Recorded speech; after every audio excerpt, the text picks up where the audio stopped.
This is Jesus Life God TV, France, Tamil. தேவ கிருபை என்றும் உள்ளதே, அவர் கிருபை என்றும் உள்ளதே, அவரை போற்றி துதித்து பாடி அல்லேலூயா என்றார் பரிப்போம். அவரை போற்றி துதித்து பாடி அல்லேலூயா என்றார் பரிப்போம். நிறுத்தப்பட்டோம் மடிந்திடாமல், கர்த்தர்தாம் நம்மை காத்ததாலே. நிறுத்தப்பட்டோம் மடிந்திடாமல், கர்த்தர்தாம் நம்மை காத்ததாலே. அவர் நல்லவர், அவர் வல்லவர், அவர் கிருபை என்றும் உள்ளதே. அவர் நல்லவர், அவர் வல்லவர், அவர் கிருபை என்றும் உள்ளதே. தேவ கிருபை என்றும் உள்ளதே, அவர் கிருபை என்றும் உள்ளதே. அவரை போற்றி துதித்து பாடி அல்லேலூயா என்றார் பரிப்போம். அவரை போற்றி அல்லேலூயா என்றார் பரிப்போம். சத்துரு சேனை தொடர்ந்து சூழ்கையில், பக்தனம் தாவீதின் தேவன் நமக்கு. சத்துரு சேனை தொடர்ந்து சூழ்கையில், பக்தனம் தாவீதின் தேவன் நமக்கு. முன் சென்றாரே அவர் நல்லவர், அவர் கிருபை என்றும் உள்ளதே. முன் சென்றாரே அவர் நல்லவர், அவர் கிருபை என்றும் உள்ளதே. தேவ கிருபை என்றும் உள்ளதே, அவர் கிருபை என்றும் உள்ளதே. அவரை போற்றி துதித்து பாடி அல்லேலூயா என்றார் பரிப்போம். அவரை போற்றி துதித்து பாடி அல்லேலூயா என்றார் பரிப்போம். அக்கினி சோதனை பட்சிக்க வந்தும், முச்செடி தன்னில் தோன்றிய தேவன். அக்கினி சோதனை பட்சிக்க வந்தும், முச்செடி தன்னில் தோன்றிய தேவன். பாதுகாத்தாரே அவர் நல்லவர், அவர் கிருபை என்றும் உள்ளதே. பாதுகாத்தாரே அவர் நல்லவர், அவர் கிருபை என்றும் உள்ளதே. தேவ கிருபை என்றும் உள்ளதே, அவர் கிருபை என்றும் உள்ளதே. அவரை போற்றி துதித்து பாடி அல்லேலூயா என்றார் பரிப்போம். அவரை போற்றி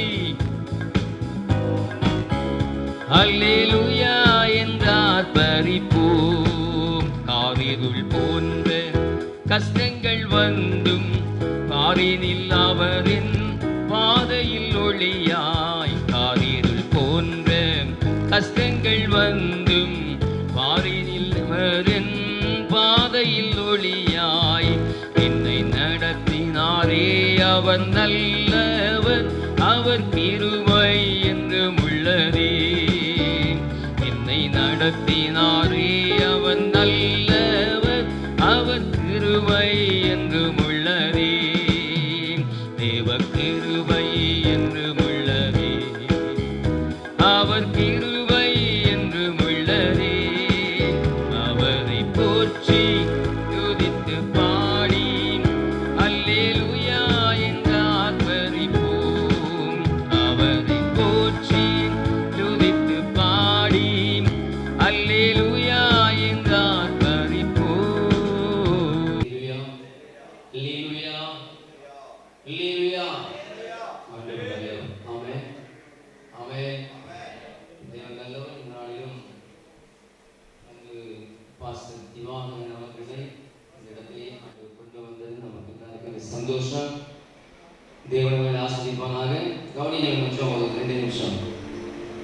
அவங்க இலங்கையை சேர்ந்தவன், நான் இலங்கையை சேர்ந்தவன்.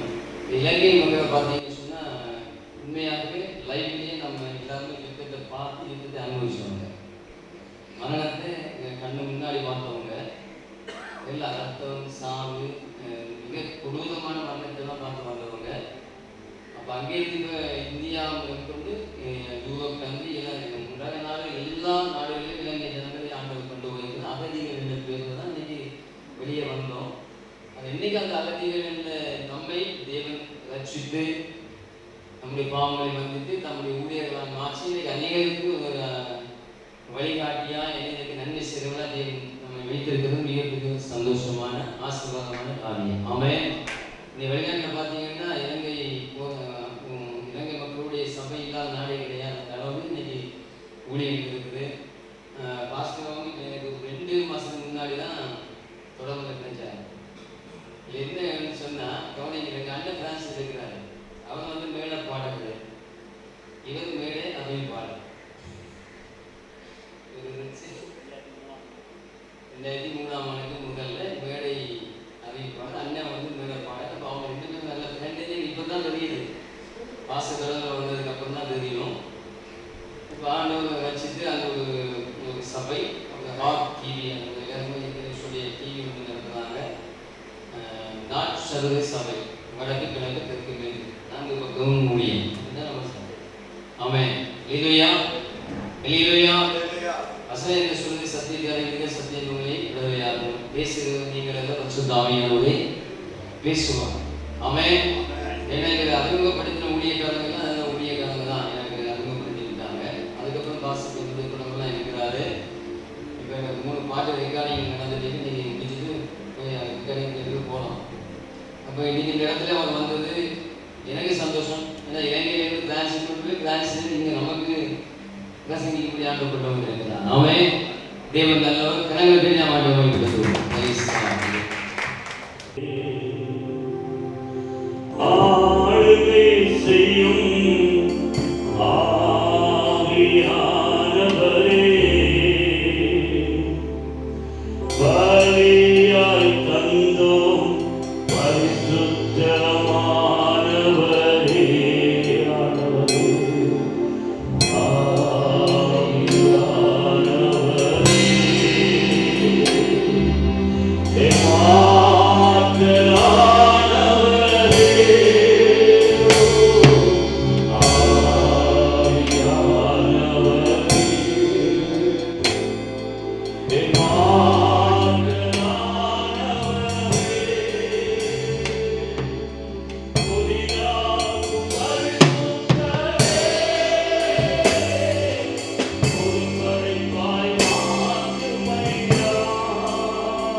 நாங்கள் திரளான ஜனங்களோடு இணைந்திருக்கிறோம். ஒரு சொற்ப கூட்டம். இந்த கூட்டத்தின் மத்தியில் நீர் இடைப்படப்படுவதற்காக நாங்கள் 1000 ஜனங்களோடு நரகத்திற்கு போவதிப்பார். ஒரு சிறு கூட்டமாக தேவனுக்காக ஆயத்தம் பண்ணப்பட்டு தேவராட்சியத்தில் இருக்க எங்களை நீ பலப்படுத்தும், எங்களை நீ ஆழ்கை செய்யும். இயேசு கிறிஸ்துவின் இனிய நாமத்தில் ஒப்பு கொடுத்து ஜெபித்திருக்கிறேன் என் ஜீவனுள்ள நல்ல பிதாவே. ஆமென், ஆமென். கர்த்தராமே எங்களை ஆசீர்வதித்து வழி நடத்துவாராக. இந்த நாளிலே நாங்கள் தேவனுடைய வார்த்தைக்கு நேராக எங்களை வழி நடத்த போகின்றோம். வார்த்தைக்கு ஆதாரமாக லேவியராகமத்தில் நாங்கள் ஒரு காரியத்தை பார்க்க போகிறோம். லேவியராகமம் 20ஆம் அதிகாரத்தை நாங்கள் எடுத்து வைத்துக் கொள்வோம். தேவ செய்தி தலைப்பு சபையும் ஊழியமும். சபையும் ஊழியமும் என்கிற தேவ வார்த்தையோடு தேவங்களோடு இடைபட போகின்றார். சபை என்றால் எங்கள் யாவருக்கும் தெரிந்த காரியம் தான். எல்லோரும் வேதத்தை கற்றவர்கள், வேதத்தை அறிந்தவர்கள்.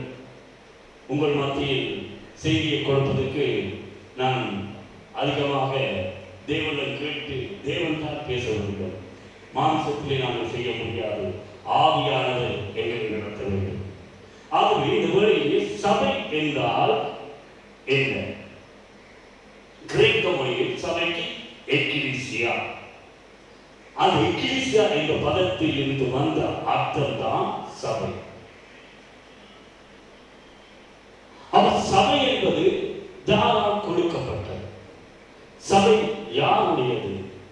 இந்த சபையிலே யார் எங்களை கொண்டு வருகிறார் என்பதை குறித்து நாங்கள் பார்த்து, ஊழியம் என்றால் என்னென்றும் ஒரு சில காரியங்களை பார்த்து வார்த்தைக்கு நேராக எங்களை வழிநடத்தி செல்வோம். அதாவது சபை என்றால் எக்கிலீசியா என்ற பதத்திலிருந்து வந்தது என்று பார்க்கின்றோம். அதற்கு நாங்கள் பல காரியங்களை அதற்குள்ளாக பார்க்கலாம். ஒன்று, வேறு பிரிக்கப்பட்டவர்கள், பிரித்தெடுக்கப்பட்டவர்கள், வேறு பிரிக்கப்பட்ட ஜாதி, வேறு பிரிக்கப்பட்ட கூட்டம், உலகத்திலிருந்து பரிசுத்தத்துக்கு அழைக்கப்பட்டவர்கள், அல்லது இன்னொன்றிலிருந்து இன்னொன்றுக்கு வேறு பிரிக்கப்பட்டவர்கள். இதுதான் சபை. ஏனால் தேவனை சொல்கிறார் அப்போஸ்தலர் 2ஆம் அதிகாரம் 47ஆம் வசனத்திலே, ரட்சிக்கப்படுவர்கள் கர்த்தர் அனுதினமும் சபையிலே சேர்த்துக் கொண்டு வருகிறார். அப்போ ஒரு பாவத்தில் இருக்கிற ஜனங்களை தேவன் தான் சேர்த்துக் கொள்ள வேண்டும். ஒரு மனிதனால் முடியாது. மனிதனால் என்ன செய்ய முடியும்? சுவிசேஷம் அறிவிக்க முடியும், எதிர்ப்பு போட முடியும், பண்படுத்த முடியும், நீர் பாய்ச்ச முடியும். அறுவடை செய்கிற ஒரு கர்த்தர். ஆகவே நாங்கள் புறப்பட்டு போய் சகல ஜாதிகளையும் சீசராக்கி பிதா குமாரன் பரிசுத்த ஆவி நாமத்தினாலே நாம் ஞானஸ்நானம் கொடுக்க வேண்டும். நாங்கள் புறப்பட யார் செய்கின்றார்? கர்த்தர் செய்கின்றார். அந்த சீசரை அழைத்து அவர் சொல்லுகிறார், புறப்பட்டு போக. நாங்கள் புறப்பட்டு போக வேண்டும். நாங்கள் இந்த தேசத்திலே மாத்திரமல்ல, பல தேசங்களுக்கு மிஷனரியாக சென்று புறப்பட்டு போய், முதலாவது நாங்கள் புறப்படுவதற்கு முன்பதாக எங்களுக்குள்ளே நாங்கள் சாட்சிகளாக இருக்க வேண்டும். நாம் இருக்கின்ற குடும்பத்துக்குள்ளே, எங்கள் தனிப்பட்ட வாழ்க்கையிலே, குடும்பத்துக்குள்ளே, அதற்கு பிற்பாடு சபையிலே, அதற்கு பிற்பாடு நீங்கள் இருக்கிற கிராமத்திலே, அதற்கு பிற்பாடு நீங்கள் இருக்கிற தேசத்திலே, அதற்கு பிற்பாடு ஒவ்வொரு தேசங்களாக புறப்படும். முதல் நாங்கள் எங்களுக்குள்ளே சாட்சிகளாக இருக்க வேண்டும். நாங்கள் எங்களை ஆராய்ந்து பார்க்க வேண்டும். நாங்கள் புறப்பட என்பதாக நாங்கள் எவ்விதமாக இருக்கின்றோம்? ஆயத்தமுள்ளவர்களாக இருக்கின்றோம், குணப்பட்டவர்களாக இருக்கின்றோம். நீ குணப்பட்ட பின்பு அமிதமாக நாங்கள் குணப்படுவோம். ஆயத்தமுள்ளவர்களாக காணப்பட்டு நாங்கள் புறப்பட வேண்டும். ஆயத்தப்படுவோம், ஆயத்தப்படுத்துவோம், புறப்படுவோம், நாம் புறப்படுவோமே. ஆயத்தப்படுவோம், ஆயத்தப்படுத்துவோம், குணப்படுவோம், நாம் புறப்படுவோமே. சத்தத்தை கேட்டு சித்தத்தை செய்வோம் தேவ, சத்தத்தை கேட்டு சித்தத்தை செய்வோம் நாம். காமகாரி நீதபா, ஆயத்தப்படுவோம், ஆயத்த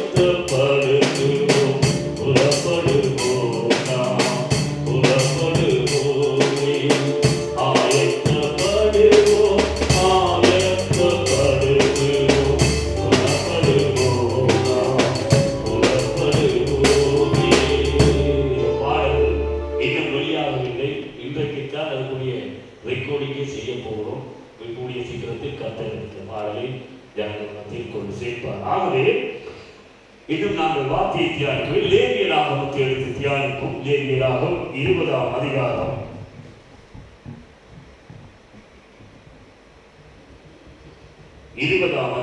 26ஆம் வசனம்.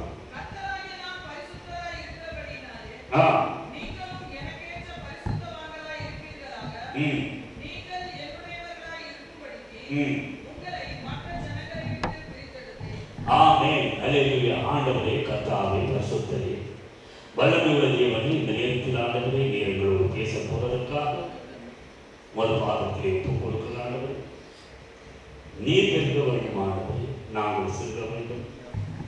நீ பேசும்போது எங்கள் இருதயங்களை உமக்கு நீராக சாப்பிட்டதாக நாங்கள் ஒருமனப்படுவோமான தகப்பனே. வேதம் இருபுறமும் கருக்குள்ள பட்டயமாண்டவர், சொல்லுகின்ற என்னையும் கேட்கின்ற பிள்ளைகளையும் வரையறுக்கிற வார்த்தை. அது எங்களோடு பேசுகின்ற வார்த்தை, கருக்குள்ள பட்டயம். அவ்விதமாக எனக்கு இந்த வார்த்தை முதல் பேசப்பட்டு மற்றது ஜனங்களுக்கு பேசப்படத்தக்கதாக என்னை பரிசுத்தப்படுத்தி உமக்கு நேராக வழிநடத்தும் பிள்ளைகளை ஒப்புக் கொடுக்கிறேன். உமது தாசர்களை ஒப்புக் கொடுக்கிறேன். நீர் பேசும் என்னை தாழ்த்தி உம்மை ஏற்றி நிற்கிறேன் ஜீவனுள்ள நல்ல பிதாவே. ஆமேன், ஆமேன், ஆமேன். கர்த்தர் ஆமேன் எங்களோடு இடைப்படுவாராக. நாங்கள் பார்த்தோம், சபை என்பதற்குரிய கர்த்தம் பிரிக்கப்பட்டவர்கள், எக்லீசியா என்ற பதத்திலிருந்து பிரிக்கப்பட்டவர்கள், இன்னொன்றிலிருந்து இன்னொன்றுக்கு அழைக்கப்பட்டவர்கள், பரிசுத்தத்துக்கு அழைக்கப்பட்டவர்கள், பாவத்திலிருந்து இருளிலிருந்து அந்த பாவத்திலிருந்து ஒளிக்கின் பிள்ளைகளாக, பரிசுத்தத்தின் பிள்ளைகளாக வேறு பிரிக்கப்பட்டவர்களான் சபை. அவர்களாம் சபையிலே நிற்பார்கள். ஆகவே அருமையான தேவ பிள்ளைகளே, தேவதாசர்களே, அருமையான ஊழியர்களே, அங்கே வேதம் சொல்லும் கர்த்தராகிய நான் பரிசுத்தராய் இருக்கிறபடியினால் நீங்களும் எனக்கேற்ற பரிசுத்தவான்களாக இருப்பீர்களாக. எங்கே? சபையிலே.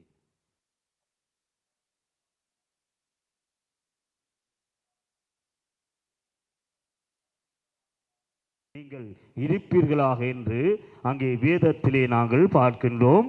அங்கே தொடர்ந்து நாங்கள் பார்ப்போமால் அங்கே சொல்லப்படுகின்றது, இந்த ஃபேன் அந்த ஃபேனை நிப்பாடுங்க பாருங்க. சொல்லுங்க.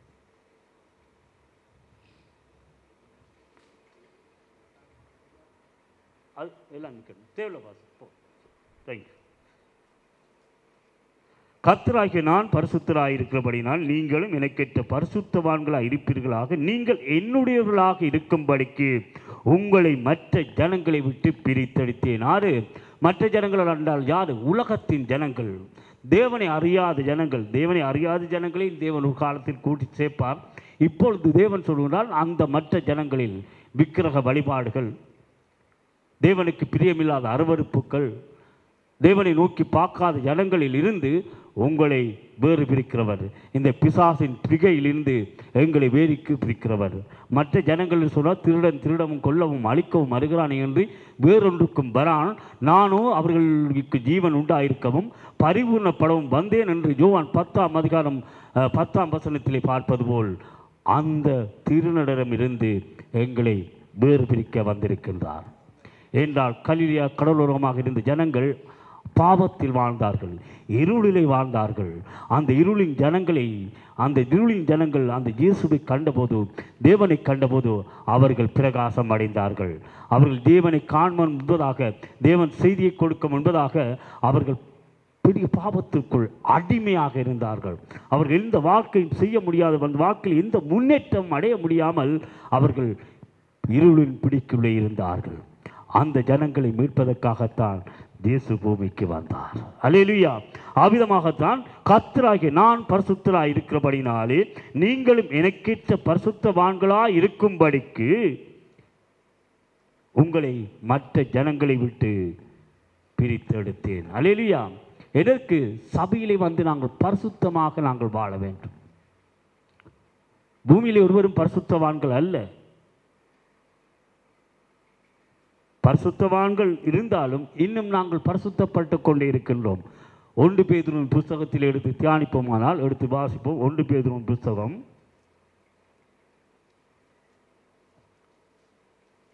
2ஆம் அதிகாரம் 9ஆம் வசனம். ஆ ஆ ஆ அறிவிக்கும்படிக்கு ஆமென். அல்லேலூயா, அல்லேலூயா.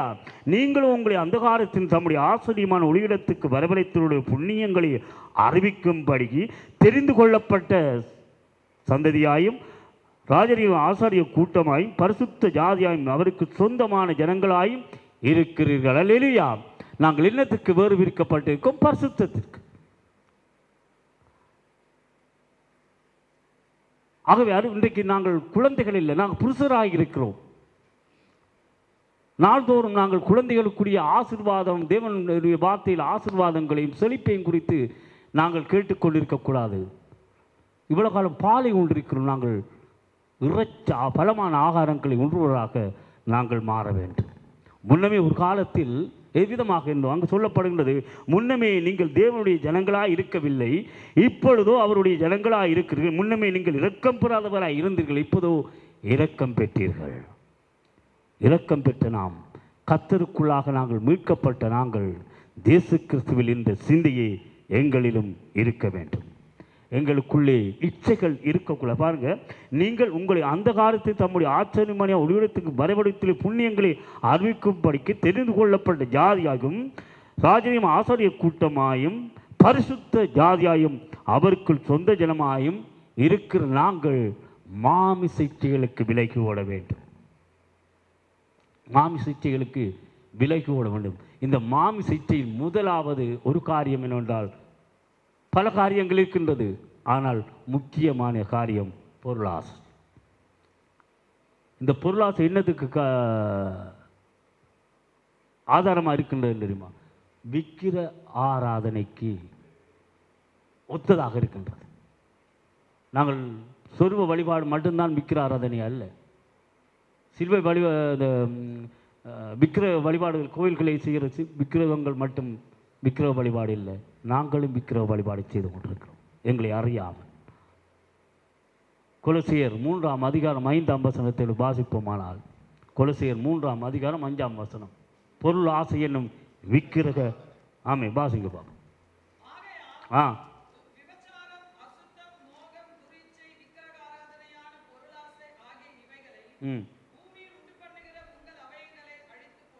ஆமே. அல்லேலூயா, அல்லேலூயா. அப்போ இங்கே சொல்லப்படுகின்ற முதல்ல என்ன? நாங்கள் சொர்வ வழிபாடு தான் விக்கிர ஆராதனை. தேவனை ஆராதிக்கிற கிறிஸ்தவ பிள்ளைகளாக இருக்கிற, கிறிஸ்துவுக்குள்ளாக இருக்கிற நாங்கள் இந்த பொருளை என்றால் பண ஆசை எல்லா தீமைக்கும் வேறாக இருக்கிறது. எனக்கு ஏதாவது வரமாட்டாதா, ஊழியத்தின் நிமித்தமாக வரமாட்டாதா, வேறு பிள்ளைகள் மூலமாக எனக்கு எதுவும் கிடைக்காதா என்று நாங்கள் உலகம் முழுவதை ஆதாயப்படுத்தி கொண்டாலும் தன் ஜீவனை நஷ்டப்படுத்தினால் லாபம் என்ன?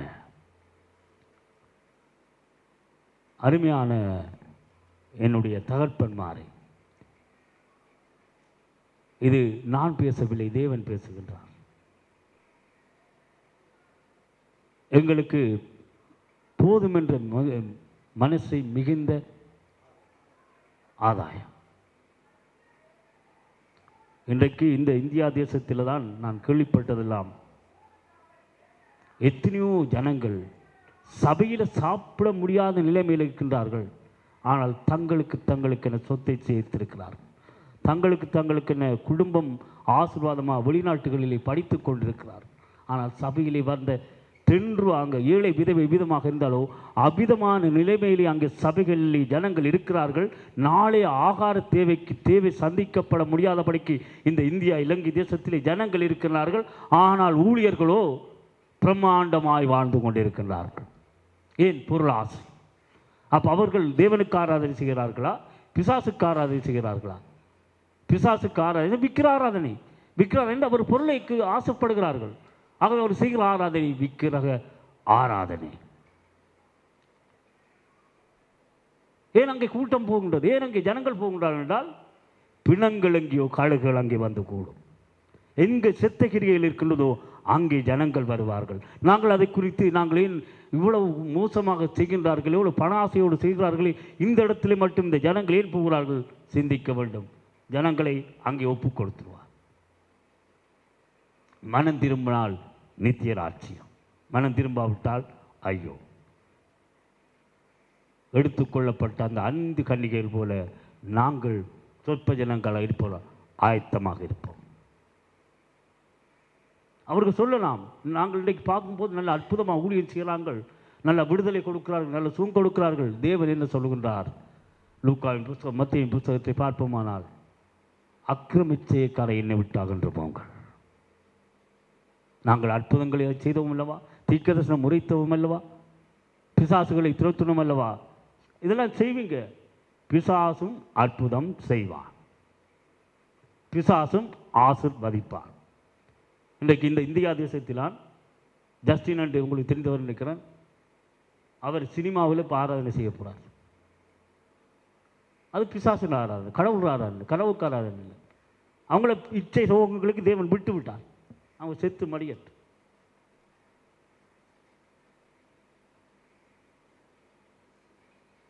அங்கே வேதம் என்ன சொல்லுகின்றது என்றால்,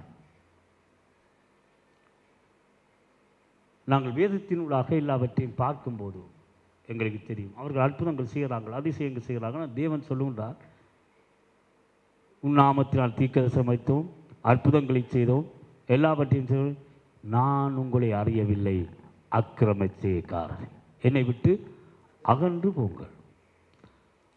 அவங்க செய்யட்டும், பிரச்சனை இல்லை, அது பிசாசின் கிரியைக்கு. ஆனால் தேவனுடைய அற்புதத்தையும் செய்வார். ஆனால் பிசாசு செய்தால் அது நிரந்தரமாக இருக்காது. ஒருவனுக்கு ஒரு சுகத்தை கொடுத்தால் அது சுகம் நிரந்தரமான சுகமாக இருக்காது, பரிபூர்ணமாக இருக்காது. தேவன் கொடுத்தால் அது பரிபூர்ணமாக இருக்கும். ஆகவேதான் ஜீவன் பரிபூர்ணப்படவும் வந்தேன். ஜீவன் உண்டாயிருக்கவும் அது பரிபூர்ணப்படும். பிசாசவனும் எங்களுக்கு கொடுப்பது போல் கொடுப்பான். ஆசீர்வாதம். அங்கு பிசாசானவன் கடவுளையே, இயேசு கிறிஸ்து வானத்தையும் பூமியை உண்டாக்கின தேவனையை பார்த்து சொல்கிறான், நீ தாழ விழுந்து வணங்குவியானால் இந்த உலகத்தையே உனக்கு தருகிறேன். அவ்விதமாக சபையில் ஆராதிக்கிறார்கள். ஆராதிக்கும் போது உலகத்தை கொடுப்பான், ஆசீர்வாதத்தை கொடுப்பான், ஐஸ்வர்யத்தை கொடுப்பான், பணத்தை கொடுப்பான், பொருளை கொடு. ஆனால் விழுந்து விடுவான். நாங்கள் அதை கொண்டு மயங்கி போய்க்கூடாது. எங்களுக்கு போதும் என்ற மனசே மிகுந்த ஆதாயம். அன்றன்று தேவன் போஷிக்கிறார போதும். ஏனென்றால் வேதமே சொல்லுகின்றது, ஐஸ்வர்யவான் தேவனுடைய ராஜ்யத்தில் நுழைவதை பார்க்கிலும் ஒட்டகமானது ஊசிங்காது நுழைவது. பணம் இருந்தால் எனக்கு எல்லாம் இருக்குத்தானே, நாம் போய்விடும்.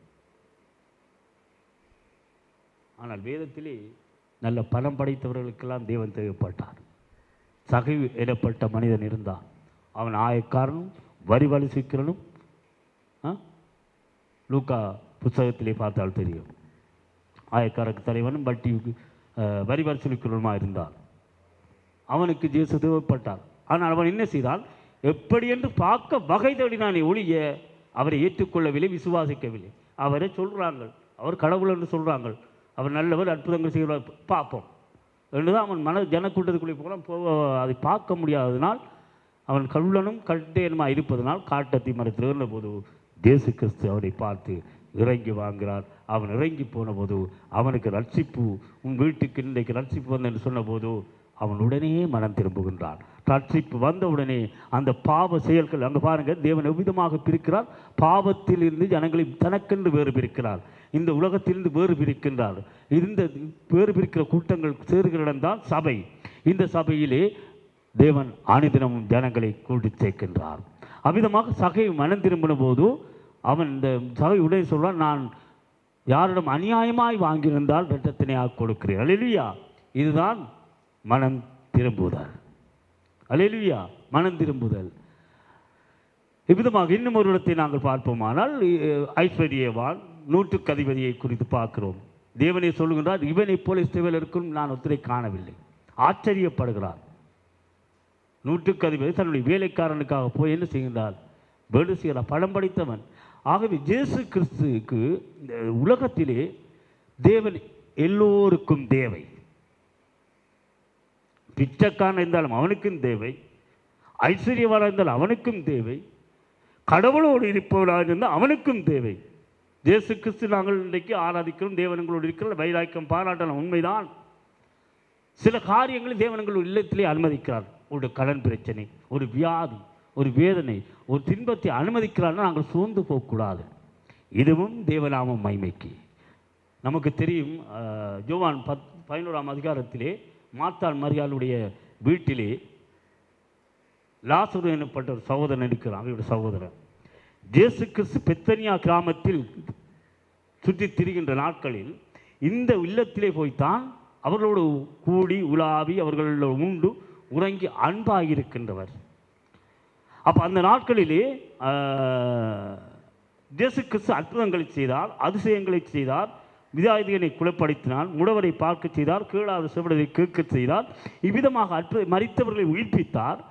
இவ்விதமாக அற்புதங்கள் செய்யும் போது அங்கே இருந்த யூதர்கள், பரிசேயர், சதுசேயர், வேதபாரகர்கள் எல்லாம் இதெல்லாம் சாதாரணமான அற்புதம், ஒரு மனிதன் மரித்தால் 3 நாளைக்குள் எழுந்திருக்கிறது, அது நியதி, இது டாக்டர்களுடைய காரியம், இதை விதமாக சொல்லிக்கிறார்கள் என்று அவர் செய்த அற்புதத்தை அசட்டை பண்ணினார்கள், நம்பவில்லை. அப்போ ஒரு காரியத்தை நான் அனுமதிக்க வேண்டும். யார்கிட்ட அனுமதிக்கட்டும்? தன்னுடைய பிள்ளைக்குள்ளாக, தான் நேசிக்கிற குடும்பத்துக்குள்ளாக ஒரு காரியத்தை நான் வைக்க வேண்டும் என்று தேவனுடைய நோக்கமாக இருந்தது. ஏன்னா தேவனுடைய சித்தம் இல்லாமல் எதுவும் நடக்கப் போவதில்லை. அப்போ அங்கே லாசரு உடைய வீட்டிலே அவன் என்ன செய்கிறான்? வியாதியாத்தனாக இருக்கிறான். இருந்தபோது அங்கே ஜனங்கள் எல்லாம் கூடிவிட்டார்கள். வேதபாரக, பரிசேயர் முதலாக அந்த யூதர்கள் எல்லாரும் நிற்கின்றார்கள். நிற்கின்ற போது இயேசுவுக்கு சொல்லி அனுப்பப்படுகிறது. அவர் அந்த இடத்தில் இல்லை, சூரப்பிரயாணம் சென்று விட்டார். அந்த சூரப்பிரயாணம் வரைக்கும் ஒருவனை அனுப்பி, உன்னுடைய சகோதரன் நீ நேசிக்கிற அன்பாக இருக்கிற அந்த வசனத்தை உங்களுக்கு வாசித்தால் தெரியும். யோவான் 11ஆம் அதிகாரத்திலே நேசிக்கிற அன்பாக இருக்கிற உன்னுடைய சகோதரன் வியாதிக்காக இருக்கிறான்ற போது சொல்லி அனுப்பி, ஆனால் இயேசு கிறிஸ்து வரவில்லை. ஏன் வரவில்லை என்றால் தேவநாமம் மகிமைப்பட வேண்டும் என்பதற்காக அவர் என்ன செய்தார்னா 4ஆம் நாள் வருகின்றார். வந்தபோது அவங்க அழுது புலம்பிக் கொண்டிருப்பது மாத்திரம் அடக்கவும் பண்ணியாச்சு. அங்கே சொல்கிறாங்க, அடக்கம் பண்ணியாச்சு, 4 நாள் ஆரம்பிச்சு, நாருமே துறந்தா என்றெல்லாம் சொல்கிறாங்க. அது இயேசு கிறிஸ்துவில் நீங்கள் துறங்கண்டபோது, திறந்த கல்லறை திறந்தபோது என்ன செய்கிறார்? அவன் சீலை கட்டப்பட்டவனாக அங்கிருந்து வந்தான். இயேசு கிறிஸ்துவில் அவிழ்த்து விடுங்கள் என்று அவிழ்த்து விட்ட போது, உயிரோடு வந்து நின்றபோது அங்கே என்ன நடக்கின்றது? அந்த யூதர்கள், அங்கே வசனம் பார்த்தோம்னா தெரியுமா, யூதர்கள் அநேகர் விசுவாசம் வைத்தார்கள். அப்போ எங்களுடைய வீட்டில் இன்றைக்கி ஊழியர்கள், நாங்கள் போதகர்கள், பெரிய பெரிய ஊழியர்கள் இருக்கின்றோம். எங்களுடைய வீட்டிலே பாடுகள் இருக்கின்றது, துன்பங்கள் இருக்கின்றது, நெருக்கங்கள் இருக்கின்றது, வேதனைகள் இருக்கு. நெருக்கத்தின் மத்தியிலே உன்னை நோக்கி கூப்பிடு, நான் உன்னை விடுவிப்பேன், நீ என்னை மகிமைப்படுத்துவாய். அவ்விதமாக நெருக்கம் வந்தால் தான் நாங்கள் தேவனை நோக்கி பார்ப்போம். ஆகவே தான் நாங்கள் பார்த்தோம், ஐஸ்வர்யவான் நுழைவது அரிதாக இருக்கும். வரமாட்டான் என்று சொல்லி அங்கே வந்திருக்கார். 100க்கு அதிபதி தேவன் தேடி வந்திருக்கிறான். அங்கே குள்ளலான சகைவு வந்திருக்கிறார். வர்றது அரிதாக இருக்கும். அதுபோல இன்றைக்கு தேவனை தேடி தேவனை சொந்த ரட்சகராக ஏற்றுக்கொண்டு ஓடுகிற எங்களுக்கு துன்பங்கள், நெருக்கங்கள், வேதனைகள் வருமானாலும் தேவன் தன்னுடைய மகிமையினால் எல்லாவற்றையும் வெற்றி சிறக்க பண்ணுவார். அல்லேலூயா. லாசரு வீட்டில் என்ன நடந்ததோ அதை தான் எங்களோட குடும்பத்தில் நடக்கும். இன்றைக்கு ஊழியர்கள்லாம் பெரிய போராட்டத்துக்கு உண்மையாக ஊழியம் செய்கிறவர்கள், பணத்துக்காக நாங்கள் பார்த்தோம், பணத்துக்காக பொருளுக்காக ஊழியம் செய்கிறவர்களுக்கு அதை இல்லாமல் ஆட்டோமேட்டிக்காக கடவுள் கொடுக்கல, தேவன் கொடுக்குறா. நீங்கள் நினைக்காங்க பிசாசனவன் கொடுப்பான். ஏன்னா இயேசு கிறிஸ்துவே நீ தாழ குஞ்சு வழங்குவேயானால் நான் உனக்கு இந்த ராட்சியத்தை தாழன்னு சொன்னவன் இவ்விதமாக அவங்க செய்யும் போது கொடுக்க மாட்டான், கொடுப்பான். ஆனால் கடைசி நாள்தான் நீ அற்புதம் செய்தாய், அதை செஞ்சால் எல்லாம் செய்தால் என்னுடைய சித்தத்தின்படி செய்யவில்லை, என்னை விட்டு அகன்று போங்கள் அக்கிரமச்செய்யக்காரர் என்று ஊழியர்கள் செய்யும் சொல்லும் காலம் வரும். அதற்கு நாங்கள் உடன்படிக்கை இல்லாதபடிக்கு எங்களுக்கு பாடுகள் தான், நெருக்கங்கள் தான், துன்பங்கள் தான், வேதனை தான், கண்ணீர் தான், கவலைகள் தான். இந்த நேரத்திலும் இயேசு கிறிஸ்துவில் உள்ள ஆண்டை விட்டு நம்மை பிரிக்கக்கூடாது. அங்கே பவுல் சொல்லுகின்றார், ரோமர் 8ஆம் அதிகாரம் 37, 38, 39 வசனத்திலே வாசித்தால் உங்களுக்கு தெரியும். உமது நிமித்தம் அடிக்கப்படுகிறோம், ஆடுகளைப் போல் எண்ணப்படுகிறோம், கொல்லப்படுகிறோம், எல்லா தீங்கான காரியங்களையும் சந்திக்கிறோம். ஆனாலும் இயேசு கிறிஸ்துவில் இந்த அன்பை எதுவும் என்னை பிரிக்க மாட்டாது. எந்த துன்பங்கள் வந்தாலும், மலை போல வெள்ளங்கள் வந்தாலும், போராட்டங்கள் வந்தாலும், இயேசு கிறிஸ்துவில் இந்த சிந்தையை நாங்கள் விட்டுவிடாதபடிக்கு எந்நேரமும் நாங்கள் அன்பு கூற வேண்டும். எந்நேரம் அவரை பற்றி கொள்ள வேண்டும்.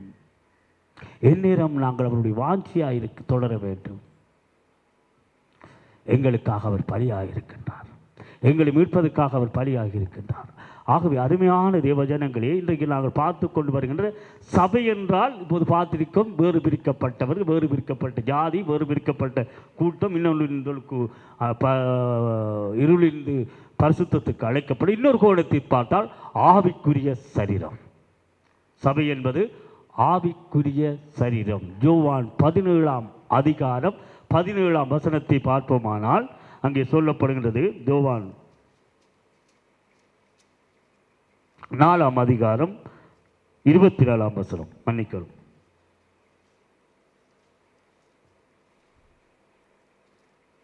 யோவான் 4ஆம் அதிகாரம் 24ஆம் வசனம்.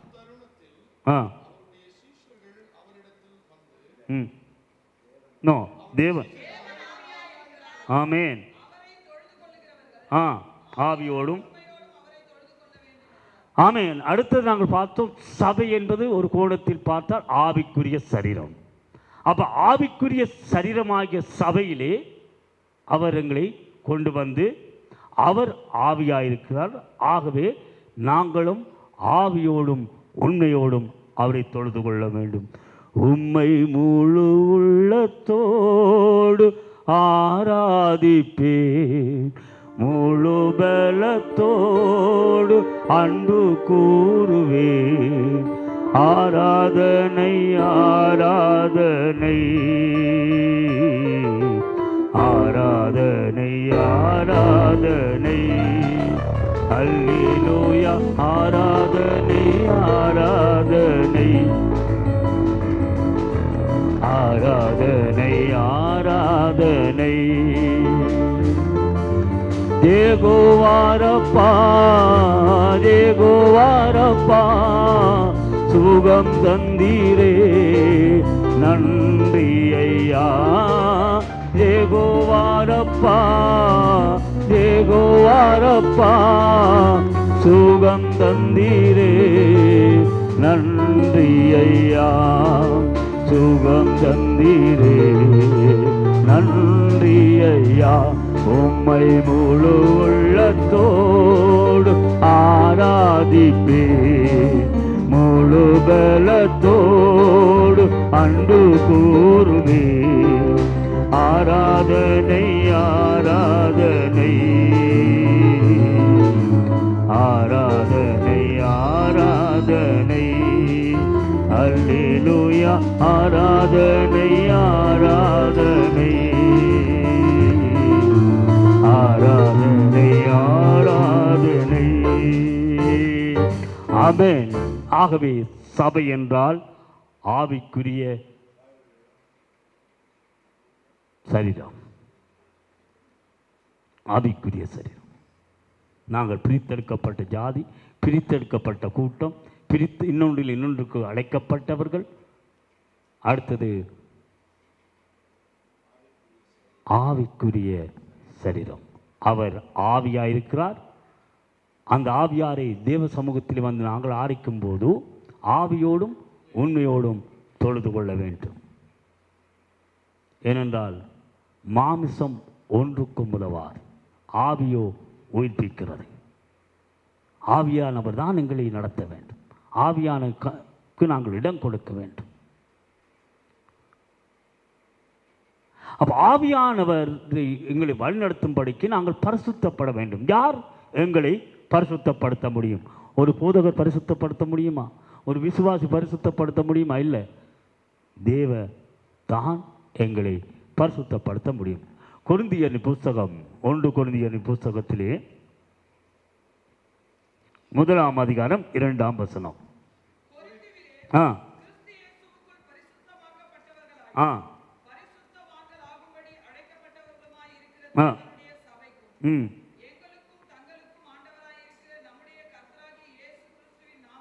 ம் எழுதுகிறதா? அல்லேலூயா. எங்கும் தொழுது கொள்கிறவர்களுக்கு எழுதுகிறதாவது, இங்கே இருப்பவர் எல்லோரும் பரிசுத்தவான்கள் அல்ல. தேவன் ஒருவரே பரிசுத்தர். ஆனால் பரிசுத்தவான்களாக பட்டு கொண்டு இருக்கிறோம். தேவன் சத்தியம் சொல்லுகின்றது, கொரிந்தியிலே கிறிஸ்து இயேசுக்குள்ளாக பரிசுத்தமாக்கப்பட்டவர்களாகவும் இருக்கின்றார்கள்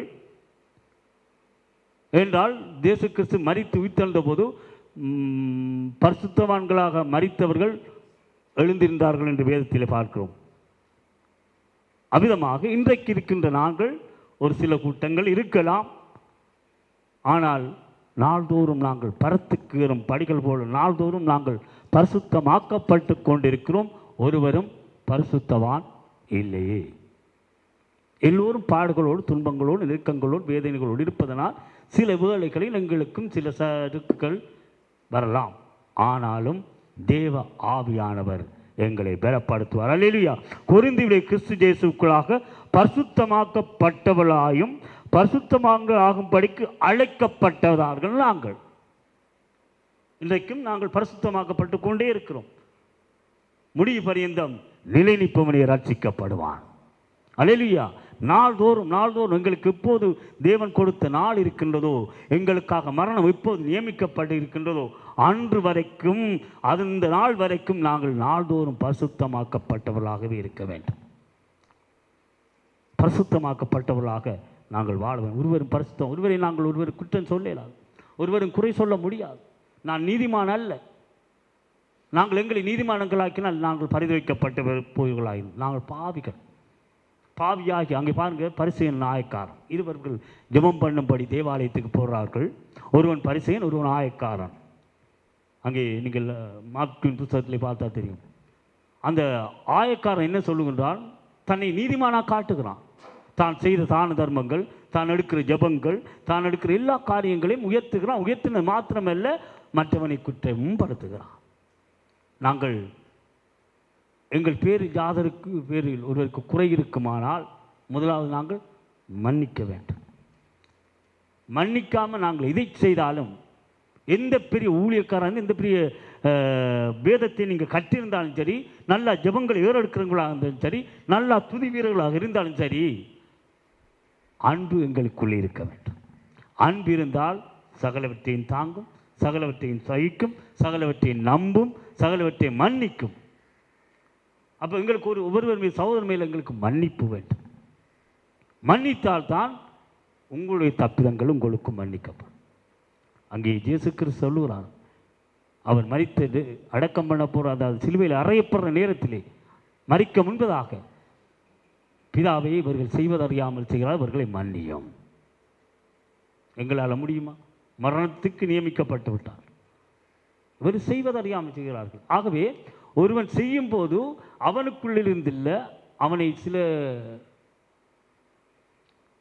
அலைக்கழிக்கிற ஆவியானவர்களுக்குள்ளே இருந்து செயலாட்டப்படுவார்கள் சிலர். அவர்கள் அல்ல. ஆகவே அவருக்காக மன்னிக்க வேண்டும். ஆகவே நாங்கள் என்ன செய்ய வேண்டும்? ஒருவருக்கு ஒருவர் மன்னிக்க வேண்டும். நாங்கள் எல்லாரும் கற்றுத்தரிக்கலாம். வேதங்களிலே இன்னும் வேதம் இன்னும் எங்களை கற்றுக்கொள்ளும். ஒரு வசனம்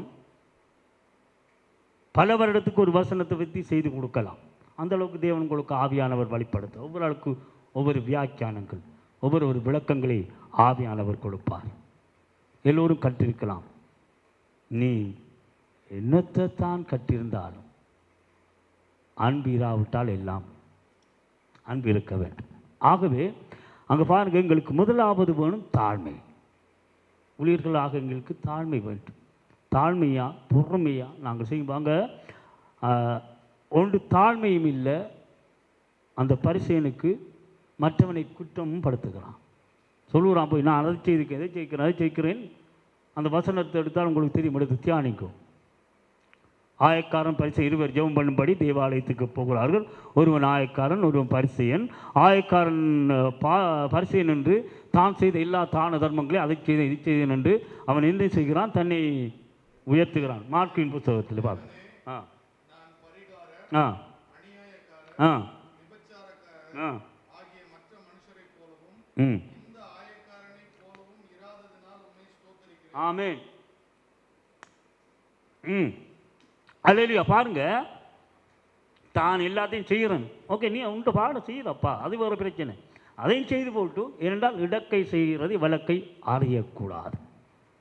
தேவனுக்காக செய்கிறார். ஒருவனுக்கு நீ கடன் கொடுத்தியானால் அது உனக்கும் அவனுக்கும் உள்ளது, மற்றவருக்கு தெரிய வேண்டிய அவசியம் இல்லை. நீ கர்த்தர் நிமித்தம் செய்திருக்க, ஆனால் இங்கே என்ன செய்கின்றாய்? உயர்த்தி காடு. நீங்கள் செய்கிற தான தர்மத்தை கூட்டி சொல்லக்கூடாது. நீங்கள் செய்து போட்டு மௌனமாயிருங்க.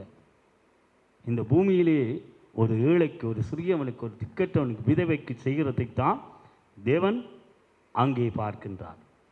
நீங்கள் இந்த தேவனை சொல்லுகின்றால் அங்கே வலது பார்சத்தில் இருக்கிற ஜனங்களை பார்த்து, வாருங்கள் என் பிதாவினால் ஆசீர்வதிக்கப்பட்டவர் ஏன் சொல்லுகிறார் என்றால், நான் வியாதியாயிருந்தேன், என்னை பார்க்க வந்தீரா?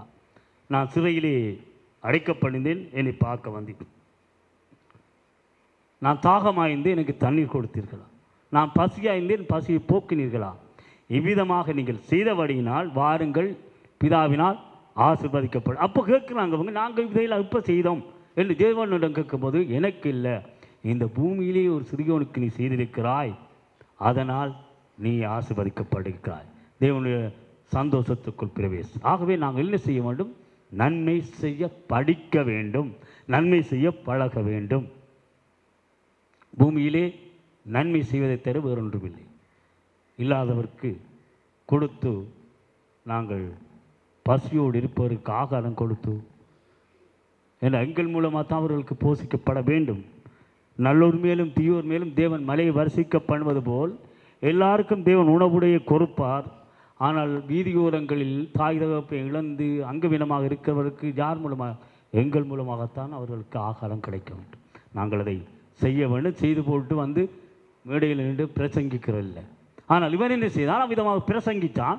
பிரசங்கித்த மாத்திரமல்ல, பரிசை நின்று நான் எல்லாத்தையும் செய்கிறேன் அவனை போல அவனை குற்றப்படுத்த. முதல்ல நாங்கள் ஒருவனை குறித்து குற்றம் படுத்துவதை நிறுத்த வேண்டும். குற்றப்படுத்தினால் எங்களுடைய ஜெபங்கள் கேட்கப்படாது. நாங்கள் ஒருவனுக்கு மன்னித்தால், எங்களுக்கு பேரில் ஒருவன் ஒரு பிழை செய்து விட்டார், எங்களுக்கு விரோதமாக எழும்பி விட்டார், எங்களுக்கு அவதூறான வார்த்தைகளால் பேசிவிட்டார் என்றாலும் அவருக்காக மன்னிங்க. அவரும் அறியாமல் செய்கிறார், மன்னிப்போம். மன்னிக்கிறதே எங்களுக்கு தேவ பலன். ஆகவே அவர் என்ன செய்தான்? இவ்விதமாக ஜெபத்தை எடுத்த போது அதனை தேவன் பார்க்கிறார். அங்கே ஆயக்காரன் மீண்டுமாக ஜெபம் எடுக்கிறான். இவ்விதமாக, ஆண்டவரே, வானத்து கண்களை ஏறெடுக்க துணியாமல் ஆண்டவரை பாவியாக்கி என்மேல் கிருபையா இருமென்று ஜெபத்தை ஏறெடுத்தான். அந்த நீதிமானாக்கப்பட்ட திரும்பி போனவனே அந்த ஆயக்காரன். அவன் அல்ல, அந்த பரிசேயன் அல்ல, தன்னை உயர்த்தினவன் அல்ல, தன்னை மேன்மைப்படுத்தினவன் அல்ல, தன்னை தாழ்த்தினவனே நீதிமானாக்கப்பட்டவனாய் வீட்டுக்கு திரும்பி போனான். அல்லேலூயா. இன்றைக்கு நாங்கள் தேசங்களுக்காக ஜெபிக்கிறோம், தேசங்களுக்காக வல்லமையாக எழுப்புதல் ஜெபங்களை கொண்டாடுகிறோம். ஆனால் இன்னும் எழுப்புதல் வல்ல, இன்னும் ஜெபத்துக்கு பதில் வல்ல. காரணம் என்ன? 2 நாளாகவும் 7ஆம் அதிகாரம் 14ஆம் வசனம் சொல்லுகிறது, என் நாமம் தரிக்கப்பட்ட ஜனங்கள் தங்களை தாழ்த்தி ஜெபம் பண்ணி. அல்லேலூயா. நாங்கள் தாழ்த்தாதனால் நாங்கள் கூடுகிறோம். எங்களுக்கு மேன்மை, எங்களுக்கு பெருமை. அவர் என்ன சொல்லி நான் என்ன கேட்கிறது, இவர் என்ன சொல்லி நான் என்ன கேட்கிறது, இவர் என்ன பெரிய ஊழியக்காரனா, இவர் என்ன பெரிய படித்தவரா, இவர் என்ன கர்த்தருக்குள்ள தங்களை வழிநடத்த என்ன நாங்கள் சொல்லக்கூடாது. எல்லோரும் தாழ்மைப்படுவோம். ஒவ்வொரு மேலும் தேவ ஆவியானவர் இறங்குவார். ஒவ்வொரு மேல் பிள்ளைகளை கொண்டு பேசுவார் என்று சொல்லியிருக்கிறார். நீங்கள் பேசாவிட்டால் கற்களை கொண்டு பேச வைப்பேன் என்று சொல்லியிருக்கிறார். சிறியவன் பெரியவன் என்று இல்லை, தேவன் யாரை பயன்படுத்த சித்தமாக இருக்கிறார் அவர் மூலமாக பேசுவார்.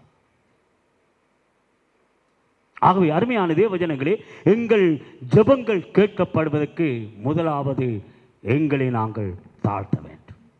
தாழ்த்தினால் தேசத்துக்காக நாங்கள் ஜெபிக்கும் போது தேசத்துக்கு மாத்திரமல்ல, உங்களுக்கும், உங்களுடைய வீட்டுக்கும், உங்களுடைய சபைக்கும், உங்களுடைய பிள்ளைகளுக்கும் அவர் தேவையானவற்றை சந்திப்பார்.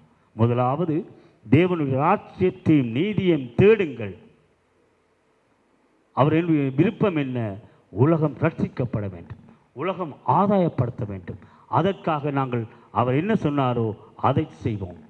உலக மீட்புக்காக ரட்சிப்புக்காக எங்களை சாத்தி ஜெபிக்கும் போதோ, இதை தேடும் போதோ, அவர் ராட்சியத்தை தேடும் போதோ, அவர் சொன்னதை கை கொள்ளும் போதோ உன்னுடைய குடும்பத்திலே தேவையை நான் சந்திப்பேன்.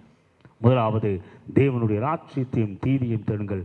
பிற்பாடு இவைகளெல்லாம் கூட இவைகள் இன்றைக்கு உணவும் முடுக்கவும் முறங்கவும் நாங்கள் தேடிக்கொண்டு அதைத்தான் பெருசாக நினைக்கிறோம். அது தேவனுக்கு தெரியும், படைத்த தேவனுக்கு தெரியும் கொடுக்க வேண்டும் என்று. ஏன்னா எல்லாருக்கும் கொடுக்கிறார், நமக்கும் தருவார்.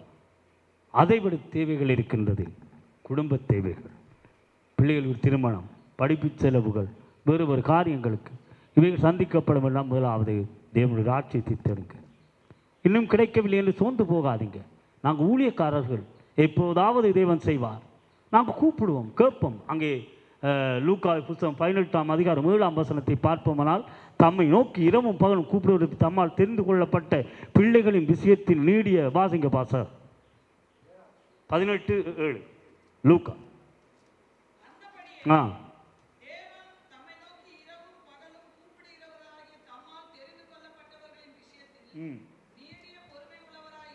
ஆமென். அல்லேலூயா, அல்லேலூயா. ஆகவே இன்றைக்கு நாங்கள் ஜெபங்களை பல காலமாக ஒரு தேவைக்காக நாங்கள் ஏறெடுத்துக் கொண்டிருக்கிறோம், உண்மைதான். ஆனால் நடக்கவில்லை. ஆனால் சோர்ந்து போகக்கூடாது. நாங்கள் அப்படி பார்த்தோமில்ல, ஒரு எங்களுக்கு நாம மகிமைக்காக சில காரியங்களை அனுமதிக்கிறார். ஆனால் நியாயம் செய்வார், நியாயம் செய்வார். இரவும் பகலும் அவரை நோக்கி கூப்பிடும். தானியேல் 3 வேளை ஜெபித்த போதனால் அவன் வேண்டிக் கொள்ள முன்பே கட்டதை வெளிப்பட்டது. அப்போ எங்களுடைய ஜெபம் எங்களுக்கு ஏன் கேட்கப்படவில்லை என்றால், அவருடைய சித்தத்தின்படி நாங்கள் ஜெபிக்கவில்லை, அவர் சொன்ன நியமங்களின்படி ஜெபிக்கவில்லை. எங்களுக்கு நாங்கள் ஜெபிச்சிருக்கிறோம். பிறருக்கானவை நோக்குங்கள், பிற்பாடு உங்களுக்கானவிலை தேவன் சந்திப்பார். எங்களை தாழ்த்துங்க. ஆகவே இரவும் பகலும் தம்மை நோக்கி கூப்பிட பிள்ளைகளுடைய விஷயத்தில் நீடிய பொறுமை உள்ளவராயிருந்து நியாயம் செய்வார். அவர் செய்ய நினைத்தால் அது சம்பூர்ணமாயிருக்கும், தடைகிறாது. நாங்கள் சோர்ந்து போகக்கூடாது. இதுபோல காலம் பல வருட காலமாக நாங்கள் ஜெபித்து கொண்டிருக்கிறேன், கிடைக்கவில்லை. செய்தால் அது இரட்டிப்பான நன்மையாக இருக்கும். அல்லேலூயா, அல்லேலூயா. விரும்பினது வரும்போது ஜீவ விருட்சமாக இருக்கும். நெடுநாள் காத்திருப்பது இதயத்தை இழைக்கப்படும். இன்றைக்கு வரைக்கும் இழைக்கப்பட்டு போயிருக்கிறீர்கள். உங்களுடைய பிள்ளை காரியத்துக்காக, திருமண காரியத்துக்காக, வேறு வேறு காரியங்களுக்காக, சபை கட்டிடங்களுக்காக, சபைக்காக, சபை தேவை சந்திக்கப்படுவதற்கு ஜெபிக்கிறீங்க. ஜெபிங்க, இன்னும் ஜெபிங்க. தேவனுக்கு தெரியும் எப்போது எதை செய்ய வேண்டும் என்று, எப்போது உங்களுடைய தேவைகள் சந்திக்கப்பட வேண்டும் என்று தேவனுக்கு தெரியும். அதை உடனே தந்தால் அதனால் தீமைகள் நடக்கலாம், நீங்கள் இன்னும் தேவனை விட்டு போகலாம் என்பதற்காக தேவன் சில காரியங்களை அனுமதிக்காமல் இருக்க. ஆனால் ஏற்ற நேரத்தில் ஏற்ற வேளையில் ஏற்ற காரியத்தை வாய்க்க பண்ணுவார். அல்லேலூயா. அங்கே கேட்கின்றார்கள், ஒரு பிள்ளை குருடராக இருக்கும்போது இது அவன் செய்த குற்றமா இல்லை தாய் தகப்பன் செய்த குற்றமான்ற போது அங்கே தேவன் சொல்வார், அவனுடைய தாய் தப்பன்ற குற்றம் இல்லை, அவன் குற்றம் இல்லை, தேவனுடைய நாம மகிமைக்காக வைக்கப்பட்டிருக்கிறது. சில காரியங்கள் வாழ்க்கையில் நடக்காத போது நாங்களை மற்றவர்கள் அவதூறாக பேசலாம், துன்பப்படுத்தலாம். என்ன சபை சபை என்று ஓடுறாங்க, ஜேசு என்று ஆராதிக்க கூறுறாங்க. உங்களுடைய வாழ்க்கையில் போராட்டம், பொந்தொழிப்பு, பெரிய கொடுங்காட்டு இவ்வளமா ஒழும்பிக் கொண்டிருக்க. நீங்கள் சொல்லுங்கள், எல்லாவற்றையும் தேவன் நன்மைக்கு எதுவாக நடத்தி வைப்பார். ஆனால் அந்த நம்பிக்கையோடு நான் ஒருவன், எனக்கு தேவன் செய்யும் அந்த அற்புதத்தை அவசியத்தை நீ ஒரு நாள் காண்பாய். சொல்லுங்க, கர்த்தர் சொல்லுவார். அந்த விசுவாசம் நாங்கள் தான் கடைசி அங்கே சொல்லுகிறார், நான் விசுவாசத்தை பூமியில் காண்பேனோ. எல்லாவற்றையும் கேட்கிறான், நான் செய்வேன், நீதி செய்வேன், நியாயம் செய்வேன், இரக்கம் செய்வேன். ஆனால் பூமியில் விசுவாசத்தை காண்பேன் என்று கேட்கிறான். அருமையான தேவதாசர்களே, நேரம் போய்விட்டது, இன்னும் பேசிக்கொண்டு போகலாம். நான் கொண்டு வந்த சப்ஜெக்டெல்லாம் போயிட்டு அது எங்கேயோ போயிட்டு நினைத்தேனா நான் கர்த்தர் பேசினார். ஆகவே இந்த இடத்திலே நாங்கள் தேவ ஆவியானவர் எங்களை வழி நடத்த வேண்டும். ஆவியானவர் தான் எங்களை பரிசுத்த அந்த சபையிலே கூட்டி சேர்த்து நடத்துகின்றவர். ஆகவே யார் எங்களை பரிசுத்தமாக்க முடியும்? இன்றைக்கு பாஸ்டர் வைத்து என்னை பரிசுத்தமாக்க முடியாதா? பிதாகுமார் பரிசுத்த ஆவி நாமத்தில் உன்னை பரிசுத்தப்படும் பரிசுத்தமாகும் என்று நாங்கள் சொல்ல முடியாது. நாங்கள் கருவிகளாக எங்களை தேவன் பயப்படுத்துகிறார். எங்களை பரிசுத்தப்படுத்துகிறவர் கர்த்தர். அல்லேலூயா. லேவியர் ஆகமத்தை எடுத்து பார்ப்போமானால் நாங்கள் எங்களுக்கு தெரியும், லேவியர் ஆகமம் 20ஆம் அதிகாரம் 7ஆம் வசனம். லேவியராகவும் ஆ ஆ ஆ ஆமென் அல்லேலூயா. யார் எங்களை பரிசுத்தப்படுத்த முடியும்? பாஸ்டர் பரிசுத்தப்படுத்த முடியுமா? ஊழியக்காரர்கள் பரிசுத்தப்படுத்த முடியுமா? இல்லை. நான் உங்களை பரிசுத்தப்படுத்துகிற கர்த்தர். அவர் தான் என்ன செய்கின்றார்? சபையிலே எங்களை கொண்டு வந்து எங்களை பரிசுத்தப்படுத்தி நான் உங்களை பரிசுத்தப்படுத்துகிற கர்த்தர் என்று நாங்கள் லேவியராகமம் 20ஆம் அதிகாரத்திலே அந்த வசனத்தை பார்த்தோம். நான் கர்த்தராகிறேன், நான் பரிசுத்தராயிருக்கிறபடியினால் நீங்களும் எனமைக்கேற்ற பரிசுத்தவான்களாக இருங்கள், என்னுடைய இருக்கும்படிக்கு உங்களை மற்ற ஜனங்களிலிருந்து பிரித்தெடுத்தேன் என்று நாங்கள் ஆரம்ப வார்த்தையாக பார்த்தோம், ஆதார வார்த்தையாக பார்த்தோம்.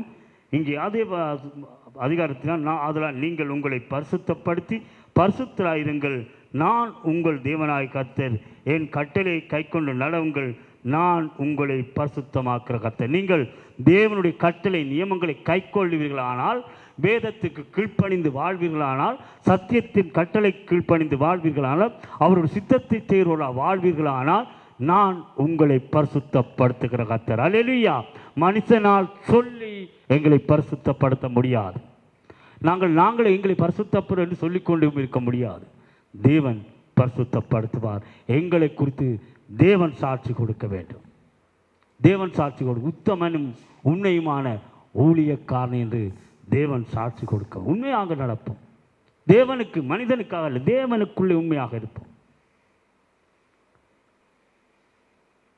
நாங்கள் வளர்ந்தவர்கள், நாங்கள் ஊழியம் செய்கிறவர்கள், நாங்கள் பலமான ஆகாரத்தை விரும்புகிறவர்கள், நாங்கள் பாலை குடிப்பவர்கள் அல்ல. காலத்தை பார்த்தால் போதகராக இருக்க வேண்டியவர் என்று வேத வசனத்தின்படி சொல்லப்பட்டபடி நீங்களாம் போதகர்களாக இருக்கின்றீர்கள். ஆகவே நாங்கள் பணம், பொருள், ஆசைகளை விட்டுவிட்டு சபை என்றால் என்ன, இந்த சபையை யார் நடத்துகின்றவர், இந்த சபையை யார் பரிசுத்தப்படுத்துகிறவர், சபையில் எவ்விதமான காரியங்களோடு நாங்கள் நடந்து கொள்ள வேண்டும். ஊழியம் என்றால் என்ன? ஊழியத்தை நாங்கள் இருமாப்பாய் சொல்லக்கூடாது, மனப்பூர்வமாய் செய்ய வேண்டும். மத்தேயு புத்தகத்தை ஒருக்கா தியானிப்போம். ஒரு காரியத்தை கொடுத்துவிட்டு மத்தேயு புத்தகம் 20ஆம் அதிகாரம் 26ஆம் வசனம்.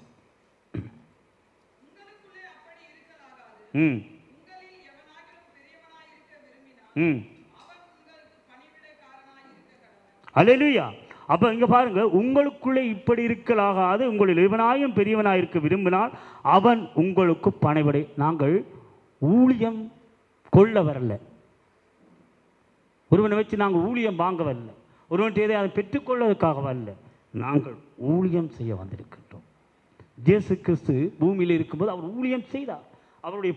அவர் பாதங்களை கழுவினார். நாங்கள் என்ன செய்கிறோம்? நான் இதெல்லாம் இருப்பேன், அங்கே வரமாட்டேன், நான் இந்த காரியம் தான், ஒன்று காரியம் செய்ய மாட்டேன். நான் என்னுடைய இதுக்கு சொல்லலை, எங்களுடைய சபையில் போய் ஜனங்கள் இருக்கிறாங்க எல்லாரும், ஆனால் நான் தான் எல்லாம் செய்யணும். எனக்கு அப்போ இப்போ வரைக்கும் தான் இது சவுண்ட் சிஸ்டம் முழு நான் தான் போய் செய்யணும். என்னுடைய பைக் கூட்டி பெருக்குவா, பிள்ளைகள் ஆராதனைக்குரிய காரியங்கள் எல்லாம் வந்திருப்பாங்க, நீங்கள் இருங்க. இல்லை, எனக்கு தேவன் கொடுத்த கடமை. நான் ஊழியம் செய்ய, நான் அவங்கள நடத்த வரல, அவங்க தேவாவியானவன் நடத்தினா ஓகே, அவங்களும் செய்ய வேண்டும், அவங்கள பழகிக்கொள்ள வேண்டும், கற்றுக்கொள்ள வேண்டும். நான் ஊழியம் செய்ய வந்திருக்கேன்.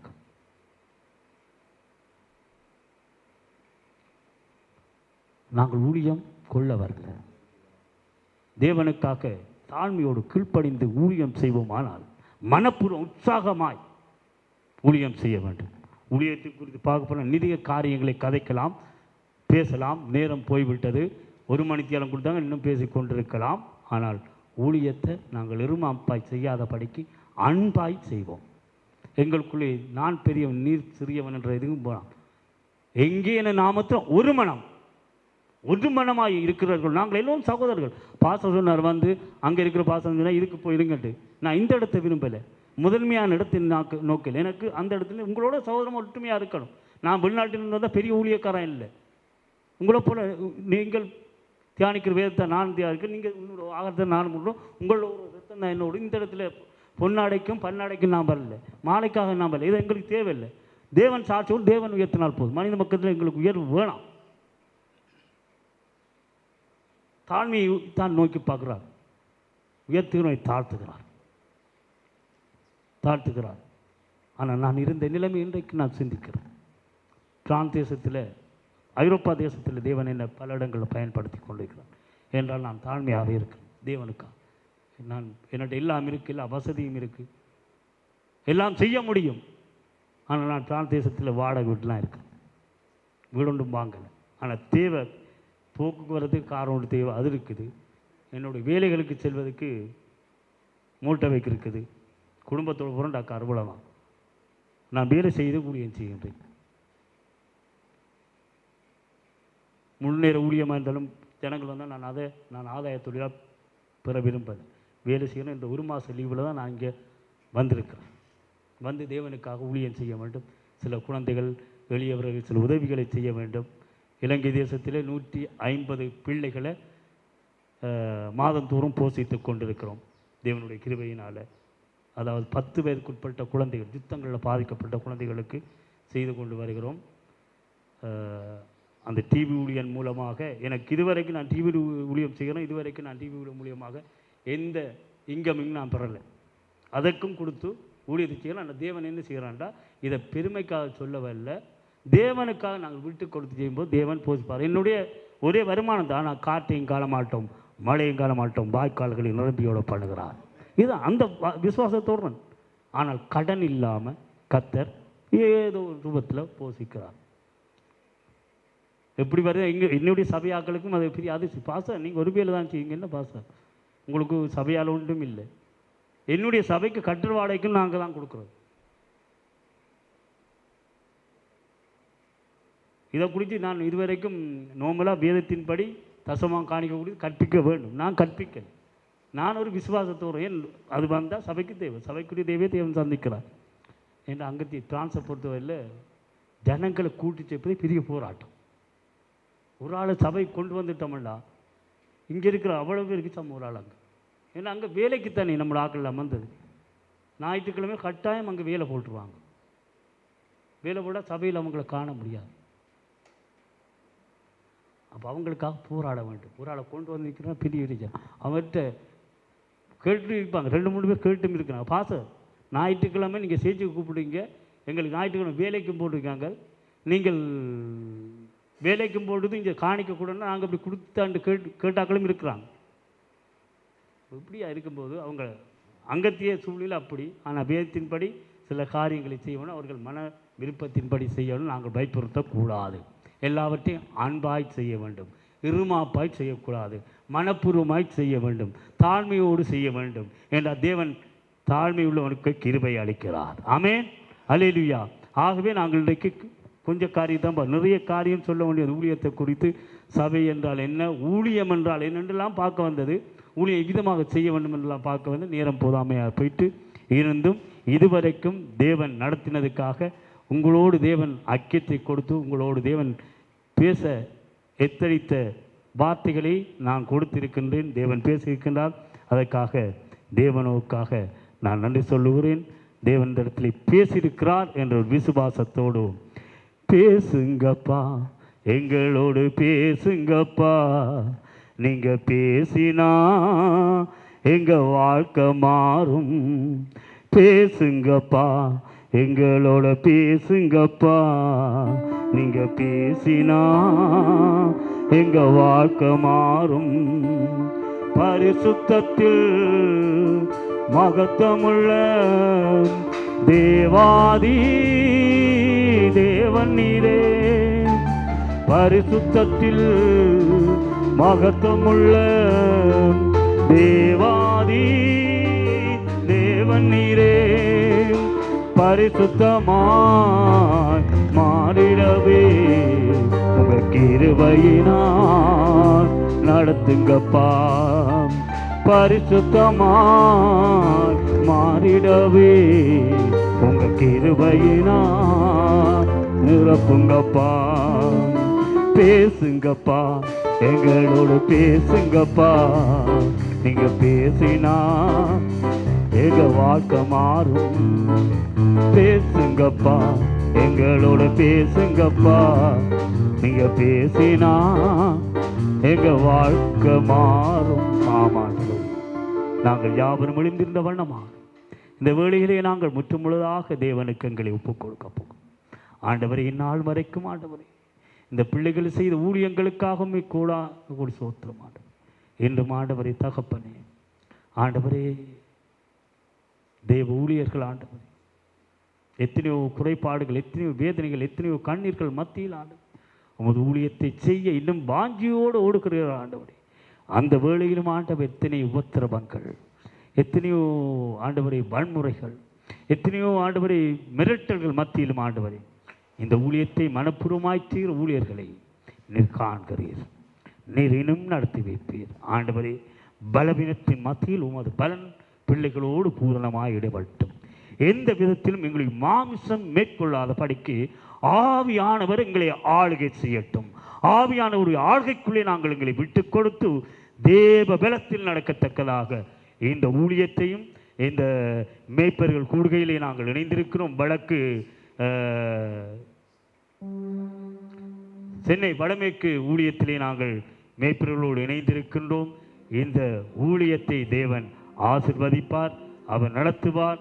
தேவ சமாதானம் உங்களை ஆளுகை செய்யும். ஆமேன், ஆமேன், ஆமேன். நன்றி பாச, நன்றி.